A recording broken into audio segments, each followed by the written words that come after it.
പ്രാവശ്യം നമ്മൾ ശരിക്കും പട്ടായ പോകും. നമസ്കാരം. നമ്മളിപ്പോൾ ഉള്ളത് കൊച്ചിൻ ഇൻ്റർനാഷണൽ എയർപോർട്ടിലാണ്. നമ്മളിവിടെ നിന്നൊരു യാത്ര പോവുകയാണ്, ഒരു ഇൻ്റർനാഷണൽ ട്രിപ്പ്. നമ്മുടെ യാത്ര തായ്ലൻഡിലേക്കാണ്. നമ്മുടെ പ്ലാൻ ബാങ്കോക്ക്, പട്ടായ ഇവിടെ രണ്ടും കറങ്ങുക എന്നുള്ളതാണ്. നമ്മളിപ്പോൾ ഒരു ടൂർ പാക്കേജിൻ്റെ ഭാഗമായിട്ടൊന്നുമല്ല നമ്മൾ പോകുന്നത്. നമ്മൾ സ്വന്തമായിട്ട് തന്നെയാണ് പ്ലാൻ ചെയ്ത് പോകാൻ ഉദ്ദേശിച്ചിരിക്കുന്നത്. നമ്മുടെ കൂടെ നമ്മുടെ രണ്ട് ആൺപിള്ളേരും ഉണ്ട്.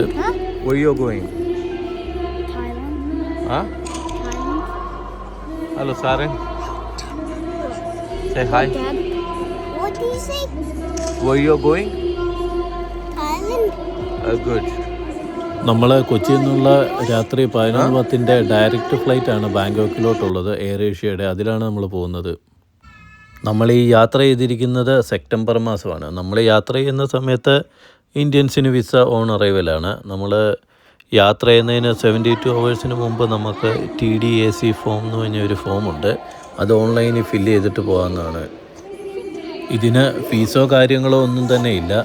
നമ്മൾ ഗൂഗിളിൽ സെർച്ച് ചെയ്യുന്ന സമയത്ത് ചില സ്കാം സൈറ്റുകൾ ഇതിൻ്റെ കൂടെ വരാം. അതിനകത്ത് അവർ ഫീസ് അടയ്ക്കുന്നതിനും നമ്മുടെ കാർഡ് പേയ്മെൻറ്റ് കൊടുക്കുന്നതിനും ഒക്കെ കാണിക്കുന്നുണ്ട്. അപ്പം അതൊന്ന് ശ്രദ്ധിച്ചോണം. ഏകദേശം 4-4.5 മണിക്കൂർ കൊണ്ട് നമ്മൾ തായ്ലൻഡിൽ ബാങ്കോക്കിൽ എത്തിയിട്ടുണ്ട്. ഇപ്പോൾ ഏകദേശം ഒരു 6 മണിയാകാറായിട്ടുണ്ട്. നമുക്ക് എമിഗ്രേഷനിൽ യാതൊരുവിധ ചോദ്യങ്ങളോ കാര്യങ്ങളോ ഒന്നും ഉണ്ടായിരുന്നില്ല. നമ്മൾ ആ ഫോം ഫില്ല് ചെയ്യുക എന്നുള്ളതാണ് മെയിനായിട്ടുള്ളത്. ഇനി നമുക്ക് നാട്ടിൽ നിന്ന് വരുമ്പോൾ ചെയ്യാൻ പറ്റിയിട്ടില്ല എന്നുണ്ടെങ്കിൽ തന്നെ നമുക്ക് ഇവിടെ വന്ന് ചെയ്യാവുന്നതേ ഉള്ളൂ. എമിഗ്രേഷൻ കൗണ്ടറിന് മുമ്പായിട്ട് തന്നെ നമ്മൾ ആ ഫോം ചെയ്യാനുള്ള സൗകര്യം അവരവിടെ ചെയ്തിട്ടുണ്ട്. ഓൺലൈനായിട്ട് തന്നെ ചെയ്യുന്നതിനുള്ള സിസ്റ്റം അവരവിടെ വെച്ചിട്ടുണ്ട്. ഇത് ബാങ്കോക്ക് പട്ടായ ഹൈവേ ആണ്. നമ്മളിന്ന് പട്ടായയിലേക്കാണ് നേരിട്ട് പോകുന്നത്. നമ്മൾ ആദ്യ ദിവസങ്ങളിൽ പട്ടായ വിസിറ്റ് ചെയ്തിട്ട് തിരിച്ചു വരുന്ന 2 ദിവസം ബാങ്കോക്ക് കറങ്ങാം എന്നുള്ള ഒരു പ്ലാനാണ് നമുക്കുള്ളത്. നമ്മൾ രാവിലെ ഇപ്പം നേരം വെളുത്ത് വരുന്നതേ ഉള്ളൂ. അതുകൊണ്ട് കടകളും വാഹനങ്ങളും ഒക്കെ കുറവാണ്. നോർമലി ബാങ്കോക്ക് പട്ടായ റോഡ് കുറച്ച് നല്ല തിരക്കാണെന്നാണ് അറിയാൻ സാധിച്ചത്. നമ്മൾ എയർപോർട്ട് വൈഫൈ ഉപയോഗിച്ച് തന്നെ നമ്മൾ ഒരു ഓൺലൈൻ ടാക്സി ബുക്ക് ചെയ്യുമായിരുന്നു. ഇവിടെ മെയിനായിട്ട് ഗ്രാബ്, ബോൾട്ട് എന്ന 2 കമ്പനികളാണ് നമ്മൾക്കുള്ളത്. നമ്മുടെ നാട്ടിലെ ഊബറൊക്കെ പോലെ തന്നെ രണ്ടും നല്ല സർവീസുകളാണ്. ഈ ഹൈവേ എന്നൊക്കെ പറഞ്ഞു കഴിഞ്ഞാൽ 8 വരി പാതയാണിത്. 4 വരി മെയിനായിട്ടും അതിനൊപ്പം തന്നെ അപ്പുറത്ത് 2 വരി വേറെ ഉണ്ട് കേട്ടോ. 2 സൈഡിലും പോക്കറ്റ് റോഡ് പോലെ തന്നെ.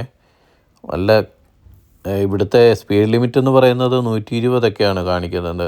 ഇംഗ്ലീഷ് ഭാഷ ഒരു വലിയ സംഭവമേ അല്ലെന്ന് നമുക്ക് ഇവിടെ ടാക്സിയിൽ സഞ്ചരിക്കുമ്പോഴാണ് മനസ്സിലാകുന്നത്. ഒരു 90% ആളുകൾക്കും ഇംഗ്ലീഷ് അത്ര വശമില്ല. പക്ഷേ എങ്കിലും അവർ നമ്മളോട് വളരെ മര്യാദയ്ക്ക് തന്നെയാണ് ഇടപഴകുന്നത്. ടാക്സിയിൽ സഞ്ചരിക്കുമ്പോൾ നമ്മൾ ടോൾ ചാർജ് എക്സ്ട്രാ നൽകേണ്ടതാണ്. ഈ പ്രദേശങ്ങളൊക്കെ കാണുമ്പോൾ നമുക്ക് നോർത്തിലെ പല പ്രദേശങ്ങളുമായിട്ട് തന്നെ തോന്നും. പക്ഷേ എല്ലായിടും വളരെ വൃത്തിയായിട്ട് തന്നെയാണ് അവർ സൂക്ഷിച്ചിരിക്കുന്നത്. ഈ രാജ്യത്തിൻ്റെ ഒരു വികസനത്തിന് നല്ലൊരു ഭാഗവും വിനോദസഞ്ചാരം തന്നെയാണ്. അതുകൊണ്ട് അവർ സഞ്ചാരികളുമായിട്ട് വളരെ സൗഹൃദപരമായിട്ടുള്ള പെരുമാറ്റമാണ് കാണിക്കുന്നത്. ഇദ്ദേഹമായിരുന്നു ഞങ്ങളുടെ വാഹനത്തിൻ്റെ ഡ്രൈവർ. അദ്ദേഹത്തിന് അത്യാവശ്യം ഇംഗ്ലീഷൊക്കെ നന്നായിട്ട് അറിയാവുന്നതുകൊണ്ട് കാര്യങ്ങളൊക്കെ അദ്ദേഹം പറഞ്ഞു തന്നു കുറേയൊക്കെ. ഏകദേശം 2 മണിക്കൂറിന് മേളിലുള്ള യാത്രയ്ക്ക് ശേഷം നമ്മൾ പട്ടായ എത്തിക്കൊണ്ടിരിക്കുന്നു. നമുക്ക് പട്ടായ ബീച്ചിനടുത്ത് തന്നെയാണ് നമ്മുടെ ഹോട്ടലുള്ളത്.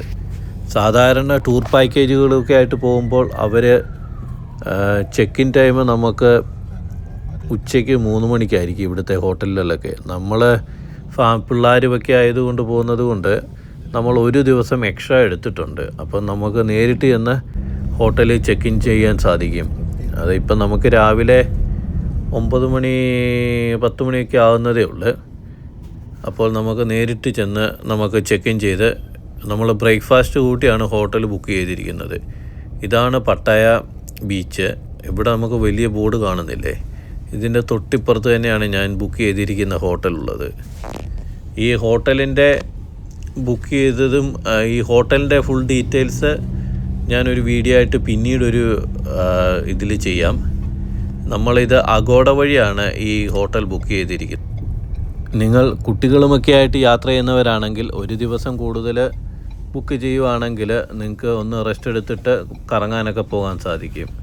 കാരണം നമ്മൾ ഓവർ നൈറ്റ് ട്രാവൽ ചെയ്തിട്ടായിരിക്കും വരുന്നത്. നമ്മൾ രാവിലെ തന്നെ ചെക്ക് ഇന്നൊക്കെ ചെയ്ത് അവിടെ നിന്ന് ബ്രേക്ക്ഫാസ്റ്റും കഴിച്ച് ഒന്ന് റെസ്റ്റൊക്കെ എടുത്ത് ഇന്ന് നമ്മൾ അത് കഴിഞ്ഞ് സാങ്ച്വറി ഓഫ് ട്രൂത്ത് എന്ന് പറഞ്ഞ ഒരു ലോകാത്ഭുതം കാണാൻ വേണ്ടി പോവുകയാണ്. അത് നമ്മൾ ടാക്സിയിൽ തന്നെയാണ് പോകുന്നത്. നമ്മൾ മുമ്പ് പറഞ്ഞതുപോലെ തന്നെ ഗ്രാബോ അല്ലെങ്കിൽ ബോൾട്ടോ ഒക്കെ ബുക്ക് ചെയ്തിട്ട് തന്നെയാണ് പോകുന്നത്. നമ്മളിവിടെ വന്നിട്ടൊരു സിം എടുത്തിരുന്നു. 7-Eleven നിന്നാണ് ഒരു സിം എടുത്തത്. നമ്മൾ താമസിക്കുന്ന ഹോട്ടലിനടുത്ത് തന്നെ അതിനുള്ള സൗകര്യം ഉണ്ടായിരുന്നു. അപ്പം നമ്മൾ അവിടെ നിന്ന് എടുത്തു. അപ്പോൾ നമ്മളിവിടെ വന്ന് ടാക്സിയിൽ വന്നിറങ്ങി നമുക്ക് ഇവിടുന്ന് തന്നെ ടിക്കറ്റ് എടുക്കാം. അതല്ലെങ്കിൽ നമുക്ക് ഓൺലൈനിലും ടിക്കറ്റ് എടുക്കാവുന്നതാണ്. ഇതാണ് ആ ലോകാത്ഭുതം. എല്ലാ ദിവസവും ഇവിടെ ഓപ്പണാണ്. അത് ഡേ ടൈമും നൈറ്റ് ടൈമുമായിട്ടാണ് ഓപ്പണിംഗ് ഉള്ളത്. അതായത് ഡേ ടൈമിൽ രാവിലെ 8:20 മുതൽ 6 മണി വരെയും, പിന്നെ നൈറ്റ് ഷെഡ്യൂൾ എന്ന് പറയുന്നത് വൈകുന്നേരം 6:20 തൊട്ട് 8:30 വരെയാണ്. അപ്പം രണ്ടിനും വ്യത്യസ്തമായ ചാർജുകളാണ് ഉള്ളത്. രാവിലെയുള്ള ആണെങ്കിൽ അഡൽറ്റിന് 500 ബാത്തും രാത്രിയിലത്തെ ടൂറിനാണെങ്കിൽ 700 ബാത്തുമാണ്. അതുപോലെ തന്നെ കുട്ടികൾക്കും ചാർജുണ്ട്. 110 സെൻറ്റിമീറ്റർ മേളിലുള്ള കുട്ടികൾക്ക് 250 ബാത്ത് ഡേ ടൈമിലും 350 ബാത്ത് നൈറ്റിലുമാണ്. അതുപോലെ നമ്മൾ ഇതിനുള്ളിൽ പ്രവേശിക്കുന്നത് ഗൈഡിനൊപ്പമാണ്. അതപ്പം പല ഭാഷകളിലുള്ള ഗൈഡുമാരുണ്ട്. നമ്മൾ ഏത് ലാംഗ്വേജ് ആണോ നോക്കുന്നത് അതനുസരിച്ചായിരിക്കും. അതിൻ്റെ ടൈമിങ്ങും നമുക്ക് വ്യത്യസ്തമായിരിക്കും. നമുക്കിപ്പം പോകാനുള്ളത് 2:20 ഇംഗ്ലീഷ് ഗൈഡിൻ്റെ കൂടെയുള്ള എൻട്രിയാണ് നമ്മൾ പോകുന്നത്. അപ്പം നമുക്കിവിടെ ഇത് കാണാം. അപ്പം അതിന് മുമ്പായിട്ട് അവർ തന്നെ ഇവിടെ നമുക്ക് കുറേ കാര്യങ്ങൾ പറഞ്ഞു തരുന്നുണ്ട്. The third one is a man with a child and elderly. Represents the generosity towards others. The concept is to treat nicely and respect them the same way that they want them to treat you. The fourth one is a woman with a bird on her arm holding a rice paddy. Represents the peace. Start within ourselves. So കുറച്ച് സ്റ്റെപ്പുകൾ ഇറങ്ങി നമ്മൾ താഴേക്ക് ചെല്ലുമ്പോൾ അവിടെ നമുക്ക് safety helmet തരും. അത് നമ്മൾ വെച്ചുകൊണ്ട് വേണം ഇതിനുള്ളിൽ പ്രവേശിക്കാൻ. അത് നമുക്ക് കുട്ടികൾക്കുൾപ്പെടെയുള്ള ഹെൽമെറ്റുണ്ട്. എല്ലാവരും നിർബന്ധമായിട്ടും ആ ഹെൽമെറ്റ് വെച്ചിട്ട് വേണം നമ്മൾ പോകാൻ. ഇതിൻ്റെ നിർമ്മാണ പ്രവർത്തനങ്ങൾ ഇപ്പോഴും നടന്നുകൊണ്ടിരിക്കുക. ഏകദേശം 45 വർഷമായിട്ട് ഇതിൻ്റെ കൺസ്ട്രക്ഷൻ നടന്നുകൊണ്ടിരിക്കുക. ഇതിനകത്ത് സിമൻറ്റോ കാര്യങ്ങളോ ഒന്നും ഉപയോഗിച്ചിട്ടില്ല. തടിയിൽ മാത്രമാണ് ഇത് നിർമ്മിക്കുന്നത്. ഈ പോകുന്നവരെല്ലാം ഇംഗ്ലീഷ് ഗൈഡിനൊപ്പം പോകുന്നതാണ്. നമ്മൾ കയറി വരുമ്പോൾ നടപ്പന്തൽ പോലുള്ള ഒരു പ്രദേശമുണ്ട്. അവിടെ ധാരാളം തൊഴിലാളികൾ, കലാകാരന്മാർ അവരവിടെ നിന്ന് ശില്പങ്ങൾ കൊത്തുന്നത് നമുക്ക് കാണാം. ഓരോ തടിയിലും അവർ വലിയ വലിയ ശില്പങ്ങളാണ് കൊത്തുന്നത്.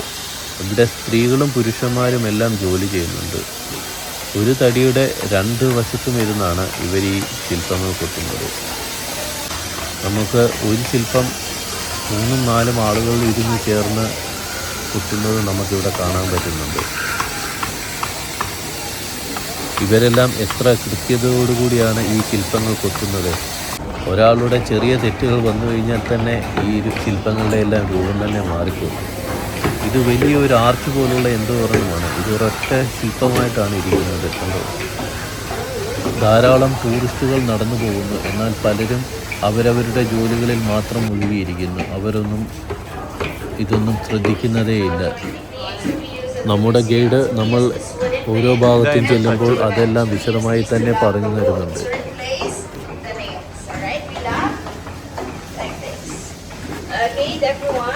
For the walls, we use this buttermilk decoration. If you want to add more, we use this long gap. ഇതാണ് ആ അത്ഭുത കൊട്ടാരം. പൂർണ്ണമായിട്ടും തടിയിൽ നിർമ്മിച്ച ഈ കൊട്ടാരം നമുക്ക് കാണുമ്പോൾ തന്നെ വലിയ അത്ഭുതം തോന്നും. ഇതിൻ്റെ ഓരോ ഭാഗത്തും വലിയ വലിയ ശില്പങ്ങളും ഒക്കെ നമുക്ക് കാണാൻ സാധിക്കും. ഇതിൽ സിമൻറ്റോ മണ്ണോ മറ്റും ഒന്നും ഉപയോഗിച്ചിട്ടില്ല, കമ്പികളോ കാര്യങ്ങളോ ഒന്നും ഉപയോഗിച്ചിട്ടില്ല. പൂർണ്ണമായിട്ടും ഇത് തടിയിൽ തന്നെയാണ് നിർമ്മിച്ചിരിക്കുന്നത്. ഇതിൻ്റെ ലോക്കിംഗ് സിസ്റ്റം വരെ അത് തടിയിൽ തന്നെയാണ് നിർമ്മിച്ചിരിക്കുന്നത്. ഇതിൻ്റെ ഓരോ ഭാഗത്തും വലിയ വലിയ ശില്പങ്ങൾ നമുക്ക് കാണാം. വലുതും ചെറുതുമായുള്ള ശില്പങ്ങളാണ് ഇവയെല്ലാം. എനിക്ക് ഈ ശില്പങ്ങളൊക്കെ കാണുമ്പോൾ തോന്നുന്നത് ഹിന്ദു പുരാണങ്ങളിലെ കഥാപാത്രങ്ങളും അന്ന് നടന്ന പല സംഭവങ്ങളുമാണ് ഇവരിവിടെ കൊത്തി വർണ്ണിച്ചിരിക്കുന്നത് എന്നാണ്. ഇതിൻ്റെ ഭംഗി പൂർണ്ണമായിട്ടും മനസ്സിലാകണമെങ്കിൽ നമ്മൾ ഇവിടെ വന്ന് നേരിട്ട് കണ്ടെങ്കിലേ അതിൻ്റെ ഒരു വലിപ്പവും അതിൻ്റെ ഒരു പെർഫെക്ഷനും ഒക്കെ നമുക്ക് നേരിട്ട് മനസ്സിലാക്കാൻ സാധിക്കൂ. ക്യാമറയിൽ നമുക്ക് ഇത് കാണിക്കുന്നതിന് ഒരു ലിമിറ്റേഷൻസ് ഉണ്ട്. അത് എത്രമാത്രം നമുക്ക് ക്യാമറയിലൂടെ പകർത്തിയെടുക്കാൻ സാധിക്കുമെന്ന് മനസ്സിലാകുന്നില്ല. ഇവിടെ ക്യാമറയിൽ ഫോട്ടോ എടുക്കുന്നതിനോ വീഡിയോ എടുക്കുന്നതിനോ യാതൊരു തടസ്സവുമില്ല. At the museum, we have a relics of Buddha. It's sign of respect. All right. So everyone, for the entrance, we will.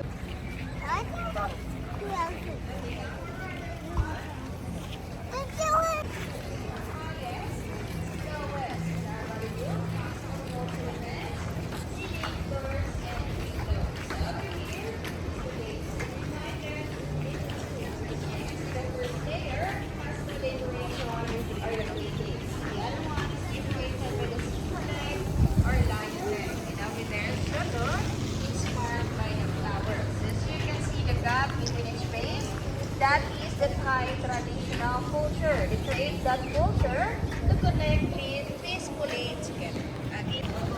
ഈ ഭാഗത്ത് ബുദ്ധൻ്റെ രൂപവും ബുദ്ധൻ്റെ മുഖത്തിൻ്റെ രൂപവും എല്ലാം തടിയിൽ തന്നെ കൊത്തി വച്ചിട്ടുണ്ട്. ഇതിൻ്റെ മുകൾ ഭാഗത്ത് മെയിൻ്റനൻസും നിർമ്മാണ പ്രവർത്തനങ്ങളുമൊക്കെ നടക്കുന്നുണ്ടെന്ന് നമുക്കവിടെ കമ്പികൾ വെച്ച് കെട്ടിയിരിക്കുന്നത് കണ്ടാൽ മനസ്സിലാകും.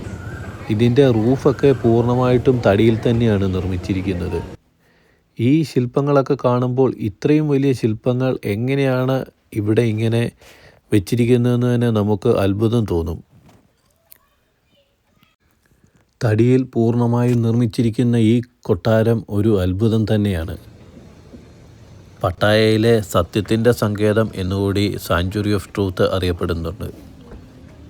ബുദ്ധ, ഹിന്ദു, ചൈനീസ്, ഖമർ പാരമ്പര്യങ്ങളിൽ നിന്നുള്ള പ്രചോദനം ഉൾക്കൊണ്ടാണ് ഇവിടുത്തെ കൊത്തുപണികൾ കൂടുതലുമുള്ളത്. ജീവിത തത്വചിന്തകൾ, പ്രപഞ്ചം, അനശ്വരത എന്നിവ ഉൾക്കൊള്ളുന്ന ഈ മ്യൂസിയം പരമ്പരാഗത കരകൗശല വൈവിധ്യത്തിൻ്റെ ഒരു സാക്ഷ്യവുമായി പ്രവർത്തിക്കുന്നു.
Side, which is the fortune of life. This way, everyone. Over here.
knowledge and wisdom. That is one of the Hindu gods also. And we have Shiva over here. Okay, this way everyone. Go forward. Next example over here. Okay, let's proceed here everyone this way. We have more examples.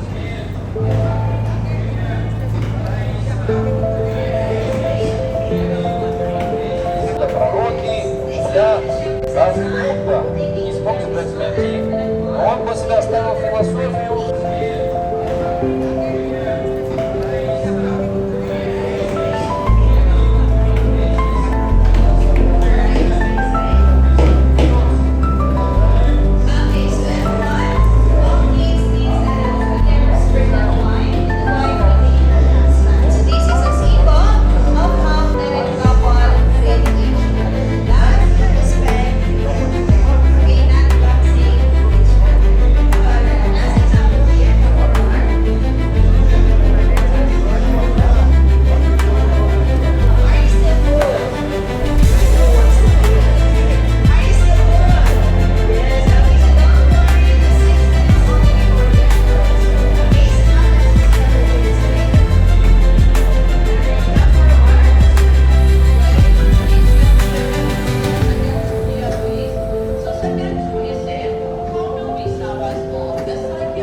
ജീവിതത്തിൻ്റെ 7 സത്യങ്ങളെയും പ്രദർശിപ്പിക്കുന്ന ഈ കലാസൃഷ്ടി സന്ദർശകർക്ക് അതിൻ്റെ വിശദമായ കലാവൈഭവവും സാംസ്കാരികവും ആത്മീയവും കലാപരവുമായ അനുഭവം നൽകുന്നു.